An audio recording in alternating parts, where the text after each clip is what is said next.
Hi everyone, in today's video we're going to talk about the DiveVolk Seatouch 4 Max Plus housing. The Max Plus is the latest iteration of the underwater housing designed for mobile phones, and it is sized to fit the latest generation of oversized phones such as the iPhone 16 Max and Samsung or whatever. In this video we're going to talk about we're going to just review the features of the housing, how to set it up, any quirks that stand out, and so on and so forth. So let's start by talking about what comes in the box. This is where I really should do an unboxing video. They're really popular online for some reason. However, I was tight on space, so I tossed the box. I brought the bare essentials with me. So what do you actually get in the box? You get the housing itself, surprise, surprise. You get two trays, one for a regular size iPhone and one for iPhone Max. And you get a travel insert. This is something that you put in the housing when you're flying with it, to prevent the to keep it safe. And I'll talk more about this later. The housing itself is fairly simple. It's basically a polycarbonate frame. It's got a gel pad in the back, which is what allows you to use the touchscreen of your phone. It's got a window in the front for your camera to point out of. And it's got a sealing mechanism here. As I mentioned, one of the highlights of this case is that it has a gel back, which lets you use the touchscreen of your phone. However, this does require you to take some special care when traveling and using the unit. To start with, because of the gel screen, you cannot actually have any empty space inside the case. So whenever you cannot just stick a phone in there. You have to use an insert which uses up all the available empty space. And that insert is custom to each phone. As I mentioned earlier, when you purchase the unit, you get two inserts specifically for the iPhone and the iPhone Max. If you have a phone from another manufacturer, you will need to get a custom insert made specifically for your phone model. How does that work? You can contact DiveVolk and see if they have a 3D printed file that they can provide to you. Many DiveVolk dealers also have these files available for most common phones, can actually print that insert for you. But what you definitely cannot do is just take any phone and stick it in the housing. The other thing you cannot do is just stick your housing in your carry-on and fly with it. Again, when you fly, there's a pressure differential, and that can cause the gel membrane to develop leaks. So what you need to do is fill up this empty space. DiveVolk provides a travel insert, and what you do is you put the travel insert, turn it the other way around. You put the travel insert into the case, and what that does is it takes away all the empty space inside the housing. So now, if there's a pressure differential, it does not cause this membrane to bend too far inwards or outwards, and you can travel safely with it. You also need to be careful about this surface. Anything sharp can puncture the gel membrane and can cause the gel to leak, and basically you've just ruined your housing. DiveVolk also provides you with this protective cover, and you basically slide it in here like so, something like this, and you can travel, and now you can travel with the case. You can also just wrap it up in some neoprene or whatever and make sure it doesn't get dinged. That's something I'd probably recommend doing regardless. So how do you set up the housing for use with your phone? So to start with, you find the tray that matches your phone. You seat your phone onto the tray. And at this point, I need to tell you it's really important that you do not have a screen protector. If you have a screen protector, your phone and tray will go into the system. But on the way out, the screen protector can stick to the gel screen, and that can cause problems. So make sure you remove any screen protectors that you have. Obviously, you cannot fit it in with a case, so that's got to go as well. And so once your phone is placed in the tray, you simply slide it in like so, and then you close the case. The closing mechanism is actually quite simple. It does not use O-rings. It's got a large plastic surface, so that reduces the chances of O-ring getting damaged or whatever.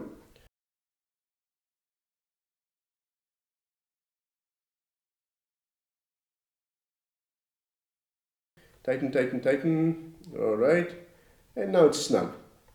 Once it's snug, you notice it's actually fairly secure. There's a little bit of play in there, but nothing major. So now your camera is in there, it's ready to use. Another thing to note is that there are some specific settings you have to activate on your phone to use it underwater. One of the things you should not be doing is swiping up from the bottom in order to go back to your home screen. You have to activate this a couple of settings which basically let you use icons on the screen to go back to the home screen. If you don't follow the instructions, again, it is possible that you might damage the gel screen by squeezing on the bottom. It's really not meant to be squeezed right at the edge where it attaches to the housing. The bulk of the use should be kind of in the middle. One point to note, sometimes the gel unit can develop bubbles inside it. According to DiveVolk, this is normal. It happens due to a pressure differential or a temperature differential, and it does not affect usage. My own unit has had some bubbles inside it soon after purchase as well, and I've not had any issues using it. Now lastly, I'd mentioned the locking mechanism. As you'll see here, actually most housings will use an O-ring to create a seal. Here you have a large sort of rubber surface which actually which presses against the housing door and seals with a couple of screws. With O-rings, you always have the risk of the O-ring getting old or cracked or dirty. This is relatively simpler. You can just wipe it down with a piece of cloth to keep it clean.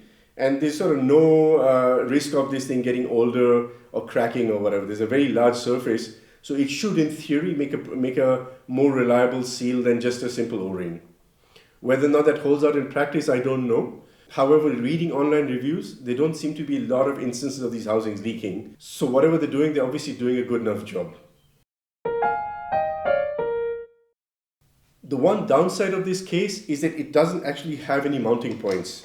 So if you look at the edges of the case here or there, there's no way to attach any accessories or to attach it to a tray or something like that. For that, you have to buy an external accessory, this one, which also comes with a part for attaching filters. And with this, you can then mount it to a tray, you can add video lights and so on and so forth. Let's look at how to attach the mounting accessory to the housing. Before we do, I want to point out a couple of things. This here is the protective cover that you get for the gel screen. You're supposed to attach it before you travel. Once you're at your location, you can take it off and expose the gel screen. The first time you get the housing, the gel screen has a protective cover. I'll turn it on so that you can read it. It basically has a QR code for watching the instructions, and it reiterates that you're not supposed to swipe up on the bottom of the screen. You're supposed to use the camera's assistive touch function. Let me remove this because we don't need this anymore. Also, you'll notice the formation of a bubble. You can move it around. As I said earlier, this is perfectly normal, nothing to worry about. Now, let's go over how to attach the mounting bracket to the housing. The first thing I'm going to do is make sure this is loose. If it's not loose, I can use an Allen key to loosen the bolt right there. Right now it's loose enough, so I'm not going to bother. The next thing I need to do is figure out the orientation. The bracket has mounting screws for a tray on one end and a cold shoe mount on the other. So you want to orient it so it matches your desired orientation when you hold the housing. I like to have the lens port on my left and to hold it this way. So I want the cold shoe on top.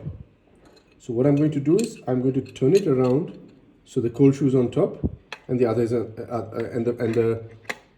the holes for mounting the tray are on the bottom. Then I'll just position it like so. And now I'm going to tighten the screw here.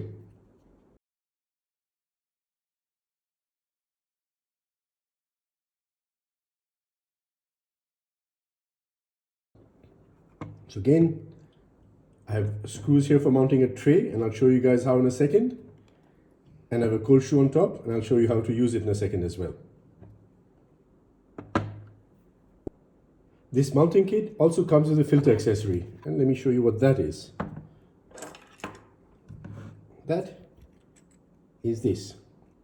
This is basically a 67mm filter mount. It lets you attach any accessory that has a 67mm thread, which includes red filters, yellow filters, close-up lenses, and also wide-angle adapters. So you can attach this here by using this screw mount. You have some slack for moving this up and down depending on where your camera's lenses are located. And once it's in here, I can loosen this to slide the filter out of the way. Then when it's time to shoot, I will just slide it back on and tighten it. And I have a very easy system of shooting with or without filters as I want. A cold shoe mount is basically an accessory that mounts that you can attach to your to the top of the housing, like so.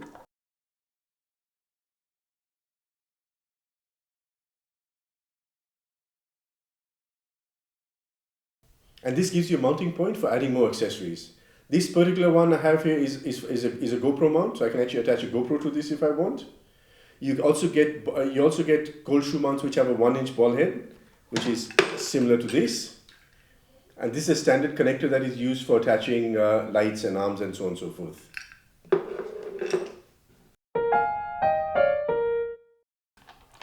The thread at the bottom lets you attach a tray if you so desire. You can take the tray and you just screw it on.